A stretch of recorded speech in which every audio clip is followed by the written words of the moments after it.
Dr. Jake Mitchell wiped the sweat from his forehead as he finished stitching up the last patient in the medical bay. The exploration ship New Horizon had been traveling through space for 8 months now, and Jake had seen everything from broken bones to space sickness.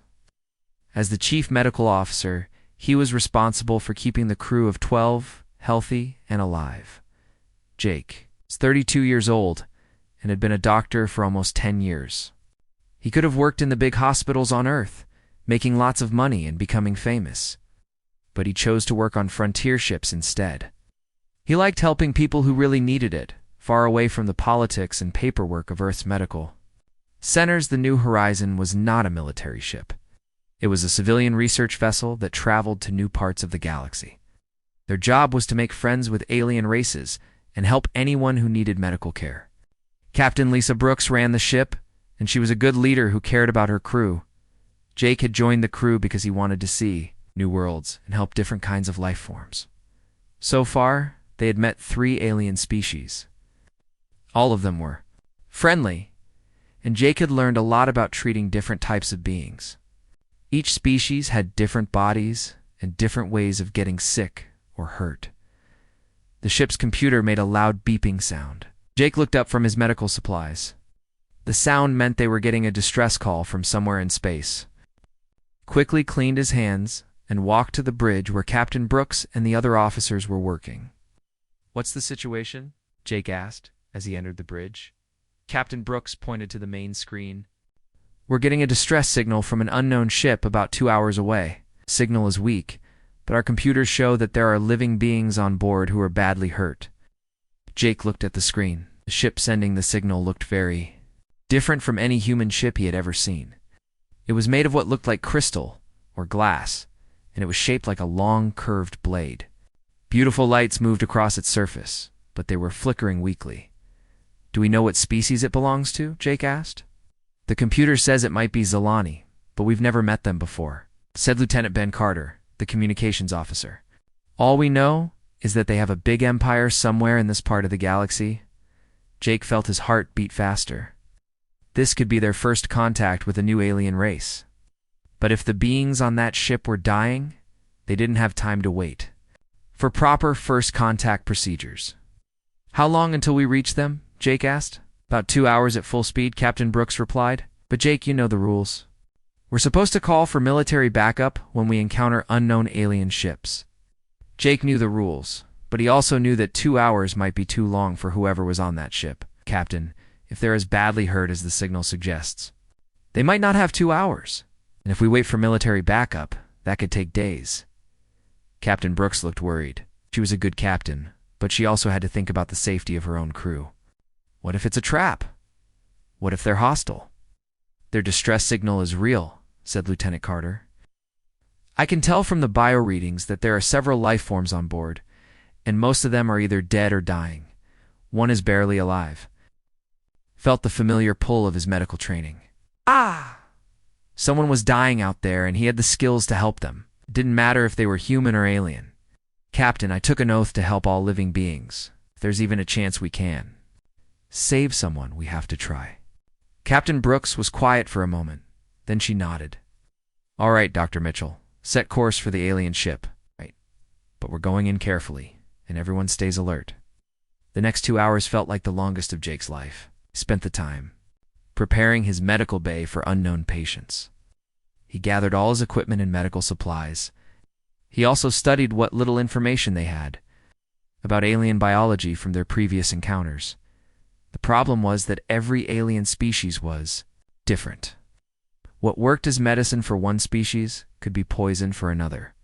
Jake would have to figure out how to help the Zilani without knowing anything about their bodies or how they worked. When they finally reached the alien ship, Jake could see how badly damaged it was. There were holes in its crystal hull, and the beautiful lights were almost completely dark. The ship was drifting in space, clearly unable to move on its own. "I'm reading multiple hull breaches," reported Lieutenant Sarah Kim from the sensor station. "Life support is failing. We need to get them off that ship fast." Captain Brooks made the decision quickly. "Prepare for emergency docking. Dr. Mitchell, get your medical team ready. We're going aboard." Jake put on his spacesuit and gathered his portable medical equipment. He brought along Nurse Amy Foster and medical technician Dan Park. They were his best team members and had experience with alien physiology. The docking was rough because the alien ship was spinning slowly, but Lieutenant Commander Rick Hayes managed to connect their ships safely. Jake and his team moved quickly through the airlock and into the damaged alien vessel. The inside of the ship was unlike anything Jake had ever seen. The walls seemed to be made of living crystal that pulsed with weak light. The air was thicker than what humans were used to, and it had a strange, sweet smell. They found the first alien body near what looked like a control station. Jake had never seen a Zalani before. The being was tall and thin, with skin that looked like blue crystal. It was clearly dead, with a large wound in its chest. "Keep moving," Jake told his team. "The life signs are coming from deeper in the ship." They found 2 more dead aliens in a hallway. Both had been killed by some kind of energy weapons.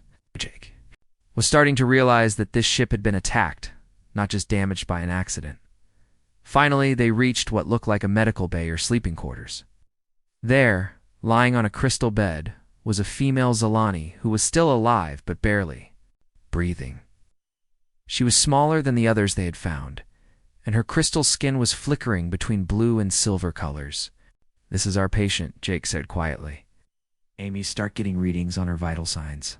Dan, help me move her to a portable stretcher." As they worked, Jake noticed that the female Zalani was wearing clothes that looked more expensive than the others. There were symbols on her clothing that might have indicated high rank or importance. But right now, Jake didn't care if she was a general or a janitor. She was dying, and he was going to save her, getting the patient back to the new Horizon. Took another hour. Jake worked constantly to keep her alive during the transfer. Her vital signs were very weak, and he could tell that she had been hurt badly and poisoned with something that was slowly shutting down her body. Once they had her in the medical bay of the New Horizon, Jake realized he was facing the biggest challenge of his medical career. He had to save the life of an alien whose species he knew nothing about. He didn't know how her body worked, what medicines might help her, what might kill her. But Jake Mitchell had never backed down from a challenge before. He rolled up his sleeves and got to work, determined to save this mysterious alien female, no matter what it took. Jake stared at the alien female lying on his medical table. Her crystal-like skin was getting paler by the minute, and the blue color was fading to a sickly gray. Had never seen anything like her before. Her body was similar to a human's, but different in ways that made his job much harder. "Amy, what are you getting from the scanners?" Jake asked his nurse while he examined the patient's wounds. "It's strange, doctor," Amy Foster replied, looking at the readings. "She seems to have 2 different types of blood flow. One is like ours, but there's also some kind of electrical current running through her body." Jake frowned. This was more complicated than he thought. "Don, see if you can get any medical information from their ship's computer. We need to understand how her body works." Medical technician Don Park nodded and started working on connecting the alien ship's computer to their systems. "I'll try." "But their technology is very different from ours." Jake continued his examination. The alien woman had several deep wounds on her body, but the worst damage seemed to be internal. Her breathing was very shallow, and Jake could see that she was in great pain, even though she was unconscious. "Doctor, I think I found something," Don called out. "Their computer has medical files, but they're in a language I can't read. However, I can see pictures and diagrams." Jake hurried over to look at the screen. The diagrams showed the inside of a Zalani body. He could see that Amy was right. They had 2 circulatory systems. One carried blood like humans, but the other carried some kind of bioelectrical energy throughout their body. "This is incredible," Jake whispered. "They're like living computers. The electrical system must control their brain functions and major organs." Jake studied the diagrams for several minutes, trying to understand what he was seeing. The Zalani had hearts like humans, but they also had organs that looked like biological batteries. These organs created and stored electrical energy. They kept their bodies running. "Amy, look at this." Jake pointed to the screen. "I think she's been poisoned." The electrical system is shutting down, which is why her skin is changing color. Amy looked at the readings from their patient. That would explain why her vital signs are so strange. If her bioelectrical system is failing, her major organs will start shutting down one by one. Jake felt a chill run down his spine. This was worse than he thought. Not only did he have to treat her physical wounds, but he also had to fix a biological system that didn't exist in any human. Dan, can you find anything about Zilani medicine or treatments? Jake asked. I'm trying, but their medical files are very complex. I can see that they use some kind of energy therapy, but I don't understand how it works. Jake made a decision.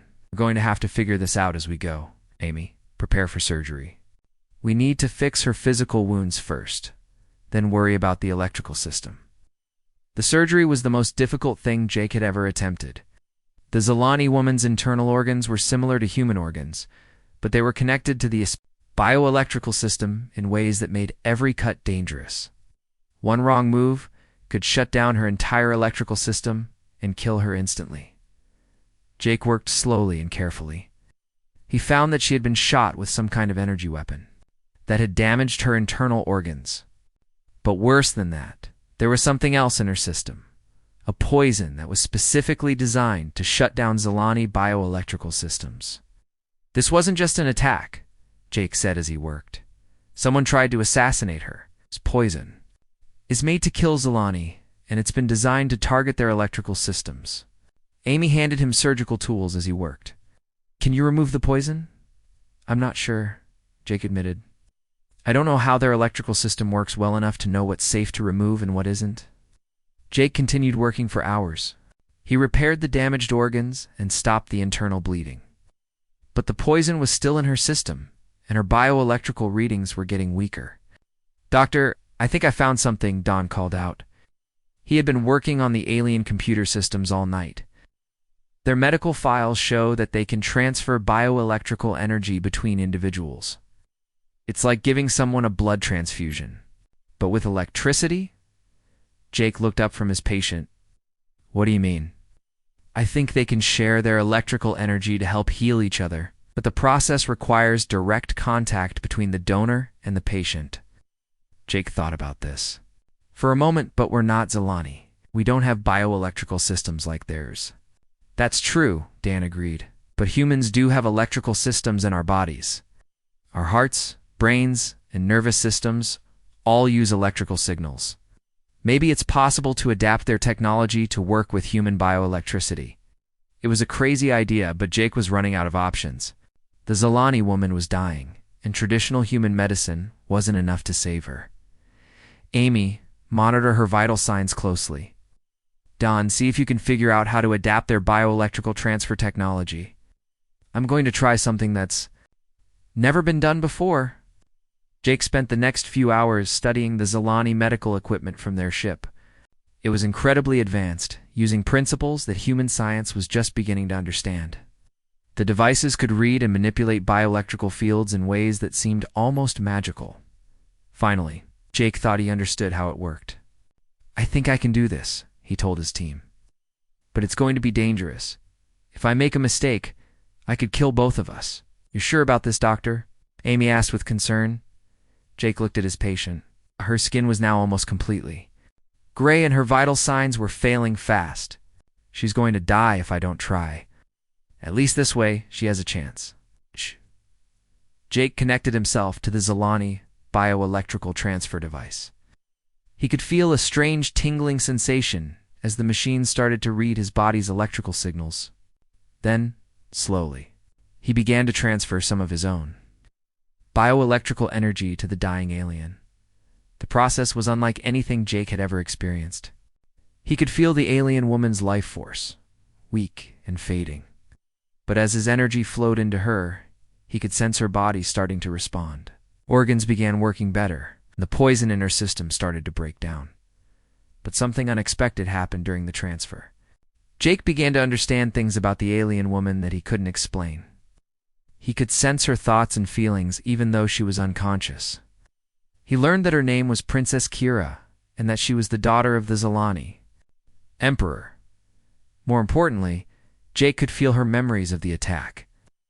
She had been meeting with rebel leaders, trying to make peace between different groups in the Zilani Empire, but someone had betrayed her, and the rebels had tried to kill her with a poison designed specifically for the royal family. The bioelectrical transfer took several more hours. Jake had to be very careful not to give too much of his own energy, or he would collapse. But gradually, Princess Kira's vital signs began to improve. Her skin started to regain its blue color. Her breathing became stronger. Finally, Jake disconnected from the transfer device. He was exhausted but relieved. Princess Kira was still unconscious, but she was alive and stable. "Doctor, that was incredible," Amy said with amazement. "Her readings are almost normal now." Jake smiled weakly. "I think we saved her, but this is just the beginning. When she wakes up, we're going to have to explain what happened. And I have a feeling that saving the daughter of an alien emperor is going to complicate our lives in ways we can't imagine." As if responding to his words, the ship's communication system began beeping with an incoming message. Captain Brooks' voice came over the intercom.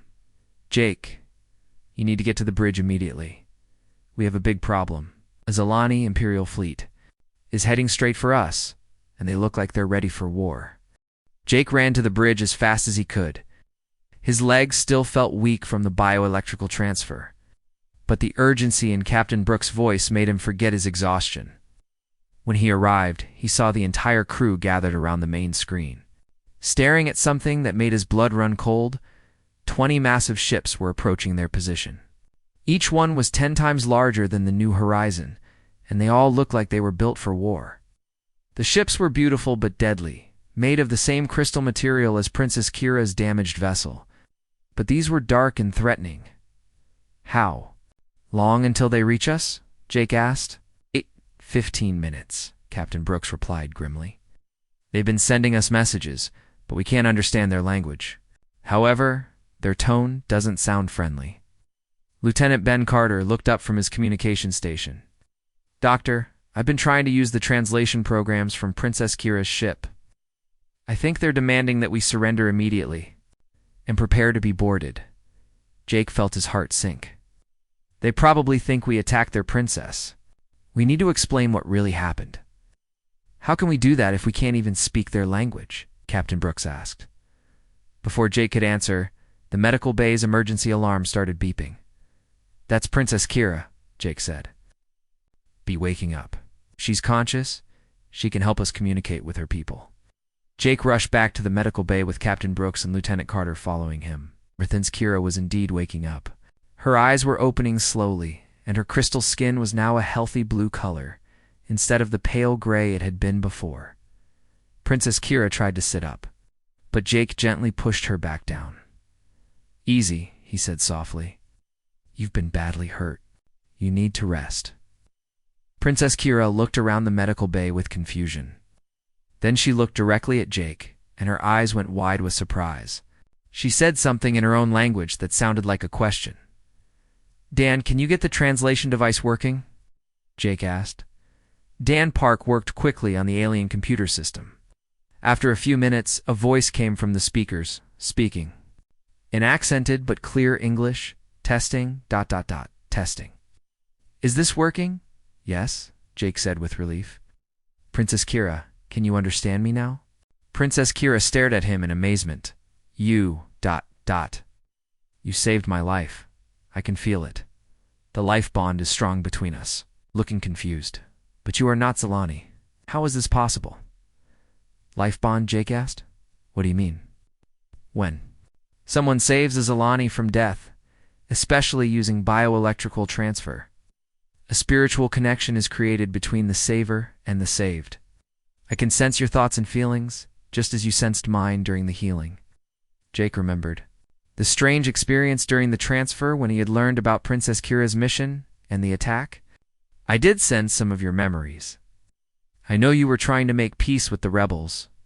Princess Kira nodded sadly. "Yes, but someone betrayed me. They used a poison made specifically to kill members of the royal family. I would have died if you had not helped me." Captain Brooks stepped forward. "Princess, we need your help.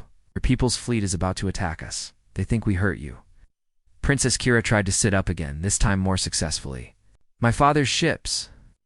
They must think you are the ones who attacked me. She looked worried. Admiral Rex Talonheart is leading them. He is a good soldier, but very protective of the royal family. He will attack first and ask questions later. You contact your fleet and explain what happened? Jake asked. Yes. But they may not believe me immediately. Admiral Talonheart knows that enemies have tried to capture me before and force me to say things that are not true.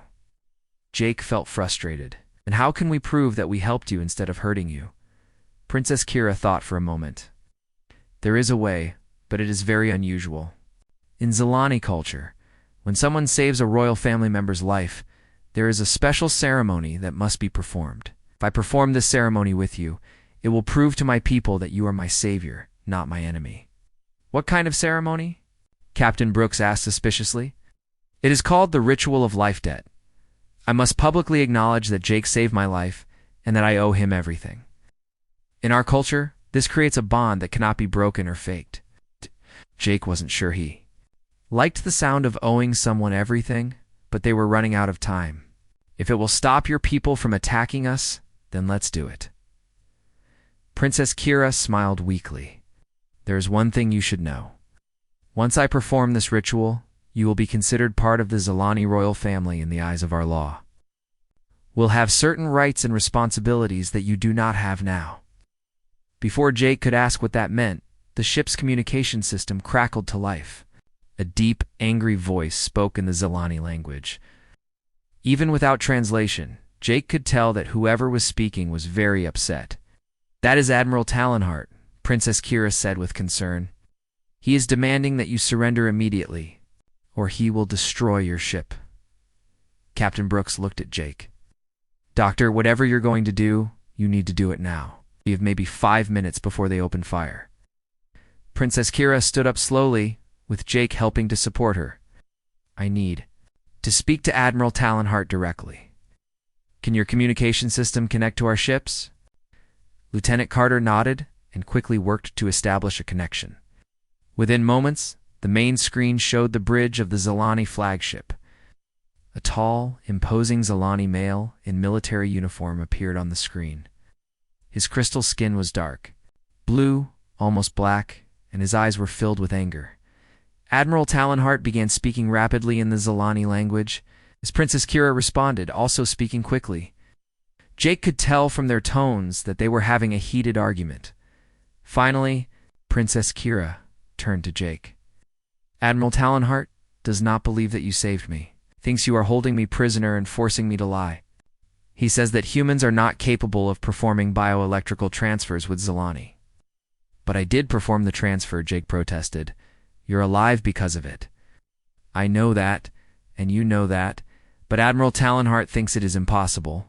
He wants proof that cannot be faked. Jake thought for a moment. What if I perform another bioelectrical transfer with you right now while he watches? That would prove that it's possible. Princess Kira looked surprised. That is very dangerous. You are still weak from the first transfer. Another one so soon could kill you. But it would prove that we're telling the truth, right? Yes, it would. But Jake, you must understand what you are offering. If you perform a second bioelectrical transfer with me while my people are watching, it will not just prove that you saved me. In our culture, it will mean much more than that. Mean? Princess Kira looked embarrassed. A second voluntary bioelectrical transfer between a royal family member and someone who has already saved their life is considered a marriage proposal. Jake's eyes went wide. A marriage proposal? Yes, it is an ancient tradition. If you perform the transfer while my people watch, you will be asking to marry me, according to Zilani law. Captain Brooks stepped forward. Doctor, you can't be serious. You barely know this woman. But Jake looked at Princess Kira and realized that the life bond she had mentioned was real. During the first transfer, he had sensed her thoughts and feelings. He knew that she was brave, intelligent, and truly wanted peace for her people. More than that, he could feel that she cared about him too. Princess Kira, Jake said quietly, if I do this, if I make this proposal according to your customs, what would your answer be? Princess Kira looked into his eyes. My answer would be yes, Jake Mitchell. You saved my life. You share my dreams of peace between our peoples, and the life bond between us is stronger than anything I have ever felt before. Admiral Talonheart was getting impatient on the communication screen. He said something that sounded like a final warning. Jake made his decision. Then let's do it. Let's show your people that humans and Zilani can work together, and let's stop this war before it starts. Princess Kira smiled. Are you sure? Once we do this, your life will never be the same. Jake smiled back, I'm sure. Besides, I took an oath to help all living beings. If marrying you helps bring peace between our species, then that's just part of my job. Jake connected himself to the bioelectrical transfer device while Admiral Talonheart and the entire Zilani fleet watched through the communication screen. His hands were shaking slightly, not from fear of the dangerous procedure, but from the knowledge that he was about to propose marriage to an alien princess he had known for less than a day. Jake, you don't have to do this, Captain Brooks whispered urgently. There has to be another way. There is no other way, Jake replied quietly. If I don't prove that we saved Princess Kira, they will destroy our ship and kill everyone on board. And if this is what it takes to bring peace between our species, then it's worth it.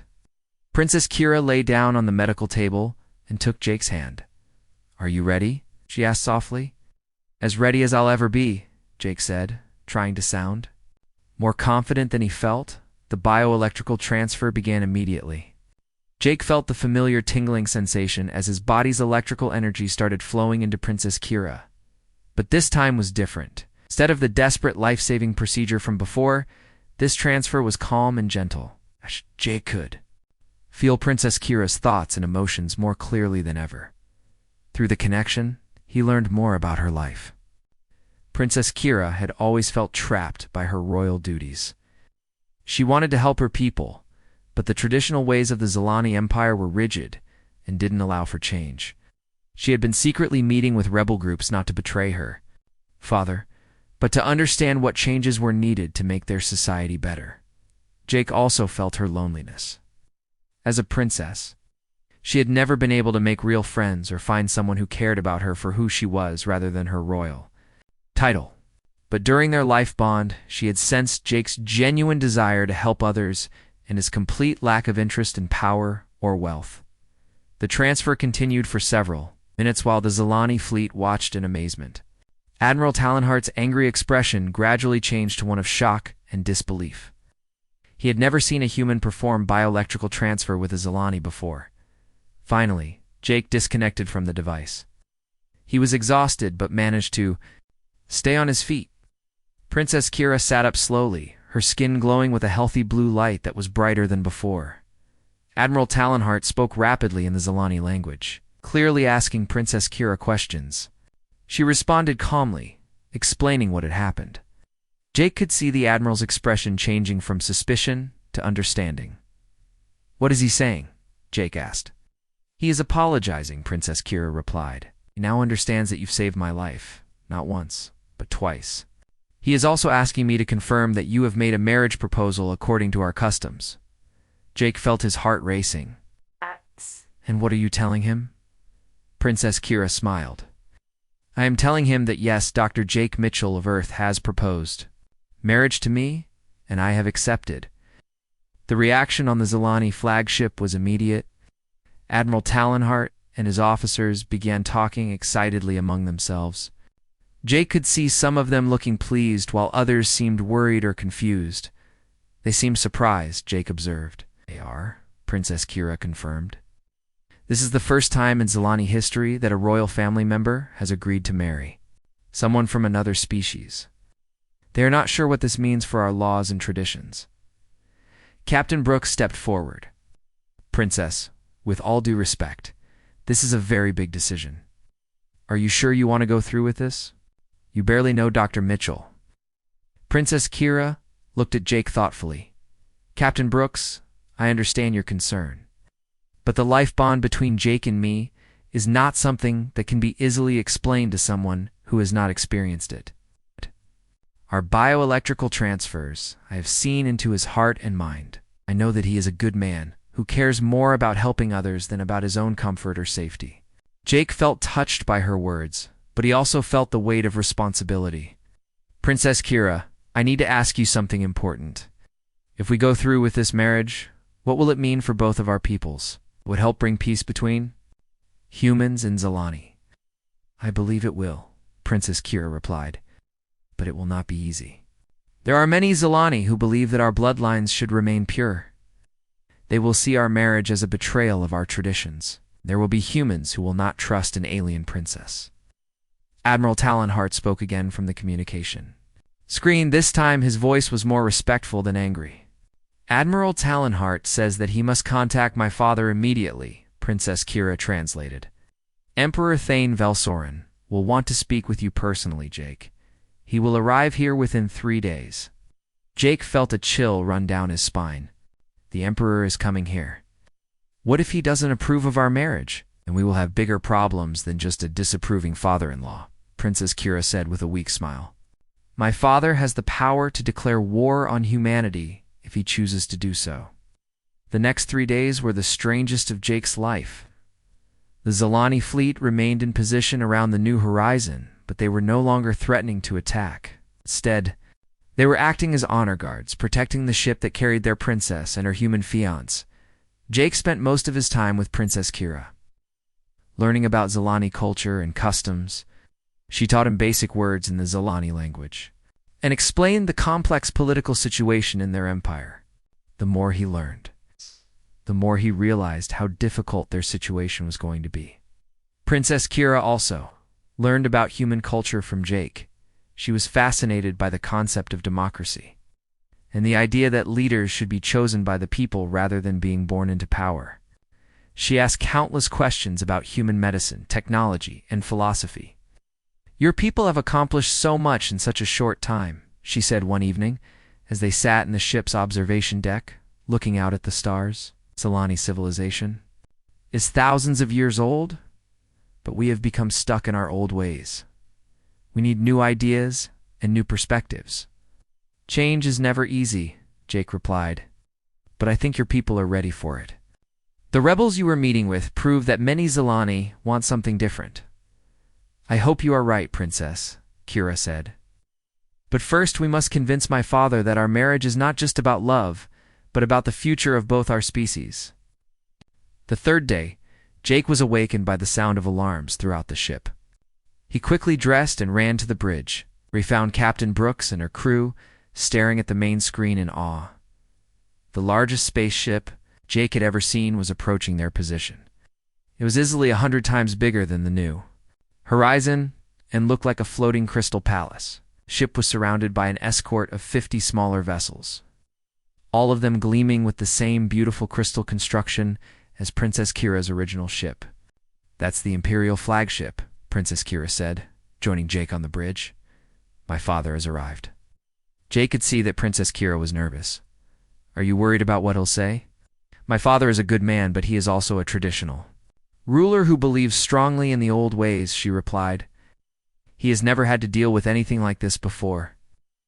I honestly don't know what he will decide. The communication system activated, and a new voice spoke in the Zilani language. This voice was deeper and more powerful than Admiral Talonheart's, carrying an authority that made everyone on the bridge stand up straighter. That is my father, Princess Kira said quietly. He wants to speak with you, Jake. He wants to meet the human who saved his daughter's life and asked for her hand in marriage. Jake took a deep breath. What should I say to him? Be honest, Princess Kira advised. Tell him why you saved me and why you want to marry me. But most importantly, show him that you understand the responsibility that comes with being part of the royal family. Jake nodded and stepped forward to face the communication screen. In a few moments, he would be speaking with the most powerful ruler in this part of the galaxy. The future of human-Zilani relations, and possibly the fate of both species, would depend on what happened in the next few hours. I'm ready, Jake said, trying to sound more confident than he felt. Let's meet the Emperor. The main screen flickered, and suddenly Jake was looking at the most impressive being he had ever seen. Emperor Thane Velseron was tall and commanding, with dark blue crystal skin that seemed to glow with inner power. Eyes were ancient and wise, but Jake could see the worry of a father who had almost lost his daughter. "So you are the human who saved my daughter," the Emperor said in heavily accented English. His voice was deep and carried the weight of absolute authority. Jake stood, as straight as he could. "Yes, Your Majesty. I am Dr. Jake Mitchell. I was honored to help Princess Kira when she needed medical care." Emperor Thane studied Jake carefully for a long moment. "My daughter tells me that you not only saved her life, but that you have asked to marry her. This is ... unprecedented." "I understand that, Your Majesty," Jake replied. "I know this situation is unusual for both our peoples." "Unusual," the Emperor repeated slowly. "That is one way to describe it. Tell me, Dr. Mitchell, why do you wish to marry my daughter? What do you hope to gain from this union?" Jake had been expecting this question. "Your Majesty, I don't want to gain anything from marrying Princess Kira. I saved her life because that's what doctors do. We help people who are hurt, no matter who they are. And I want to marry her because during our life bond, I learned that she is brave, intelligent, and truly cares about making life better for all people." Princess Kira stepped forward. "Father Jake is not like the nobles and politicians who have asked for my hand before.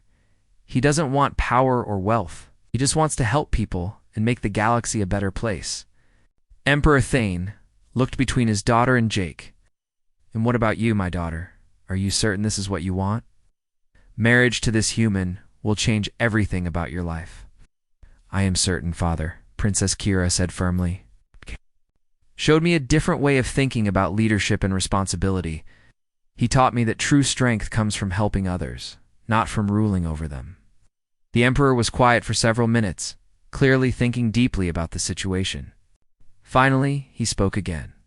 "Dr. Mitchell, if I allow this marriage, you will become a member of the Zilani royal family. You will have responsibilities to our people that go far beyond being a doctor. You prepared for that?" Jake thought about everything that had happened. Over the past few days, his life had already changed completely from the moment he decided to save Princess Kira. "Your Majesty, I became a doctor because I wanted to help people. If being part of your family means I can help both humans and Zilani live better lives, then I'm ready for that responsibility." Emperor Thane nodded slowly. "Very well. I will allow this marriage, but with conditions. You and my daughter will establish a new medical institute that serves all species in this part of the galaxy.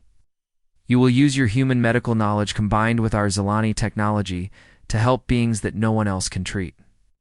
Jake felt excitement building in his chest. "That sounds amazing, Your Majesty. Princess Kira and I would be honored to create such an institute." "There is more," the Emperor continued. "This marriage will create a formal alliance between the Zilani Empire and humanity. Our peoples will share knowledge and technology for peaceful purposes. But this also means that any conflicts between our species must be solved through diplomacy, not war." Captain Brooks stepped forward. "Your Majesty, I don't have the authority to agree to an alliance on behalf of all humanity. That decision would have to be made by our government leaders." Emperor Thane smiled for the first time since the conversation began. "Of course, Captain. But I believe that when your leaders see the benefits of working with the Zilani Empire, they will be very interested in such an alliance." Over the next several hours, the details of the marriage and alliance were worked out. Jake learned that the wedding ceremony would take place on a neutral space station that would be built specifically for the event. Representatives from dozens of different alien species would be invited to witness the first interspecies royal marriage in galactic history. The wedding took place 3 months later. The space station was beautiful, combining human engineering with Zilani crystal technology. Jake wore a formal suit from Earth, while Princess Kira wore traditional Zilani royal wedding robes that seemed to be made of living light. The ceremony itself was unlike anything Jake had ever experienced. It combined human and Zilani traditions, including another bioelectrical transfer that formally bonded Jake and Princess Kira for life. Jake could feel their connection growing even stronger as they exchanged vows in both English and the Zilani language. After the wedding, Jake and Princess Kira, now Queen Kira, established the Galactic Medical Institute on the border between human and Zilani space. The institute became famous throughout the galaxy for treating patients that other doctors had given up on. Jake's surgical techniques, adapted for different alien physiologies, saved thousands of lives. He developed new ways to treat diseases that had plagued various species for centuries. His work with bioelectrical systems revolutionized medicine for dozens of different alien races. Queen Kira used her position to push for democratic reforms within the Zilani Empire. She established schools that taught both traditional Zilani values and new ideas about individual freedom and representative government.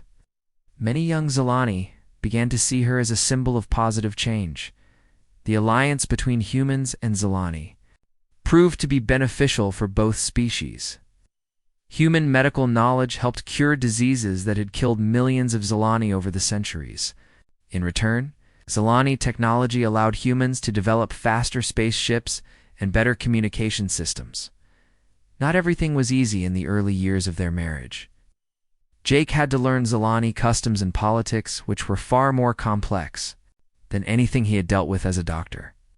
Queen Kira had to adjust to human concepts of democracy and individual rights, which sometimes conflicted with traditional Zilani ideas about duty and hierarchy. They also faced opposition from some members of both species. Some Zilani nobles believed that the royal bloodline had been contaminated by marriage to a human. Some humans worried that Jake had been manipulated by alien royalty and that the alliance was a trick to make humanity dependent on Zilani technology. But Jake and Queen Kira worked together to overcome these challenges. They traveled throughout both human and Zilani space, showing people that cooperation between species was not only possible, but beneficial for everyone. 2 years after their wedding, Queen Kira gave birth to their first child, a daughter they named Luna. Luna was the first human-Zilani hybrid ever born, and her birth was celebrated throughout the galaxy as a symbol of hope for continued peace between species. Luna inherited her mother's crystal-like skin, which changed color based on her emotions, and her father's natural ability to understand and help others. Even as a baby, she seemed to have an instinctive understanding of both human and Zilani biology.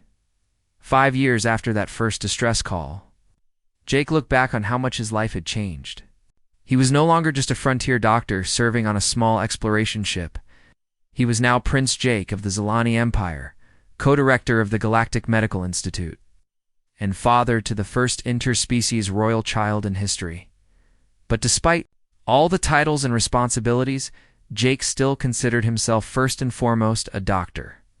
Every day he worked to save lives and reduce suffering throughout the galaxy. The only difference was that now his patients came from hundreds of different worlds and dozens of different species. Queen Kira often told him that he had done more to advance interspecies cooperation in 5 years than most diplomats accomplished in their entire careers. Jake always replied that he had simply followed his medical oath to help all living beings, regardless of who they were or where they came from. As Jake watched Luna play with children from 12 different alien species at the medical institute's daycare center, he realized that his decision to answer that distress call had changed not just his own life, but the future of the entire galaxy. Sometimes the most important moments in history begin with a simple choice to help someone in need.